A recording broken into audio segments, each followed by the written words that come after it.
السلام علیکم۔ ایک حکایت ہے کہ ایک مرتبہ ایک درویش تھا۔ اس نے اللہ تعالیٰ سے دعا کی کہ اے اللہ مجھے بغیر محنت کے حلال رزق عطا فرما، کیونکہ اس طرح میں عبادت کرنے سے رہ جاتا ہوں اور کافی وقت رزق حلال کی تلاش میں گزر جاتا ہے۔ اللہ تعالیٰ نے اس کی دعا قبول کی۔ اسے خواب میں ایک پہاڑ کے نزدیک جنگل دکھایا۔ وہ درویش جنگل میں گیا اور اس نے درختوں سے بہت سے پھل توڑ لیے۔ اللہ تعالیٰ نے اپنی قدرت سے ان پھلوں کو خوب میٹھا کر دیا۔ جب اس درویش نے یہ پھل کھائے تو اس کے 14 طبق روشن ہو گئے۔ درویش اس واقعے کو خود بیان کرتے ہوئے کہتے ہیں کہ اس بے محنت کے پھل کھانے سے میرا کلام میں وہ شیرینی اور مٹھاس پیدا ہو گئی کہ میری گفتگو سن کر لوگ حیران ہو جایا کرتے تھے۔ اس کے بعد پھر میں نے اللہ تعالیٰ سے دعا کی کہ اے اللہ مجھے وہ انعام عطا فرما جو سب سے پوشیدہ ہو۔ اللہ تعالیٰ نے میری دعا کو قبول فرمایا اور میری قوت گویائی جاتی رہی۔ میرے دل کو اطمینان ہو گیا کیونکہ میری گفتگو کو سننے کے لیے پہلے ہر وقت ایک جمع غفیر حاضر رہتا تھا، اب کوئی بھی پاس نہ آتا تھا اور عبادت میں مجھے لطف آنے لگا۔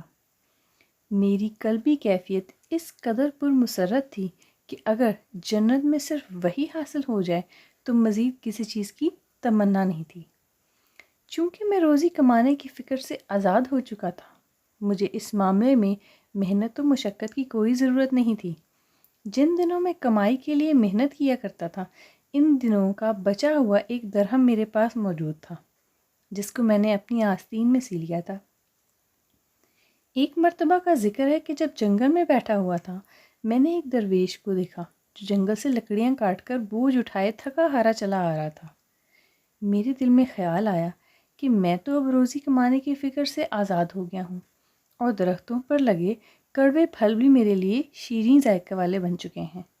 میرے پاس جو ایک درہم موجود ہے، مجھے اس کی کیا ضرورت ہے؟ مجھے تو اللہ تعالیٰ ہی رزق دیتا ہے، تو اگر میں لکڑہارے کو یہ ایک درہم دے دوں تو لکڑہارا 2-3 دن کے لیے اپنی خوراک کے غم سے آزاد ہو جائے گا اور میرے اس ایک درہم سے 2-3 دن اپنا کام چلا لے گا۔ وہ لکڑہارا روشن ضمیر تھا۔ اللہ تعالیٰ کا اس پر خاص کرم تھا۔ اس نے کشف سے میرے دل کی بات جان لی۔ میرے دل کی کوئی بھی بات اس سے چھپی نہ رہی۔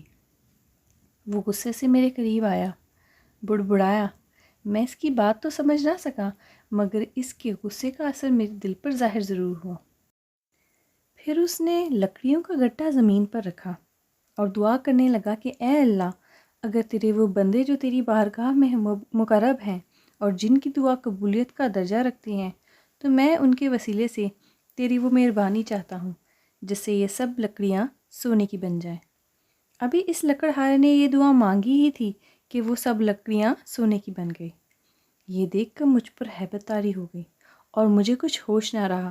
جب میرے حواس بحال ہوئے تو میں نے دیکھا کہ وہ درویش مرد اللہ تعالیٰ سے دعا مانگ رہا ہے کہ اے اللہ، تیرے مقبول بندے چونکہ شہرت سے بھاگتے ہیں اور میں ڈرتا ہوں کہ کہیں میری کرامت میری شہرت کا باعث نہ بن جائے، لہٰذا تو ان لکڑیوں کو ان کی اصل حالت میں واپس کر دے تاکہ میری شہرت نہ ہو۔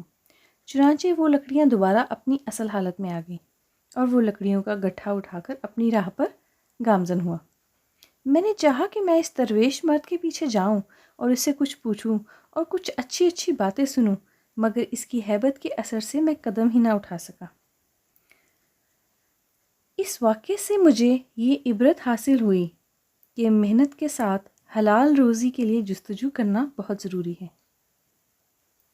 اور رزق حلال کمانا بھی اللہ تعالیٰ کی ایک عبادت ہے، اور عبادت کے لیے روزی سے جان چھڑانا یا محنت سے جان چھڑانا بہت بڑی غفلت ہے۔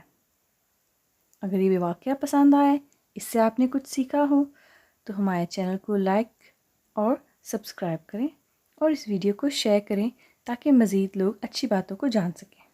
شکریہ۔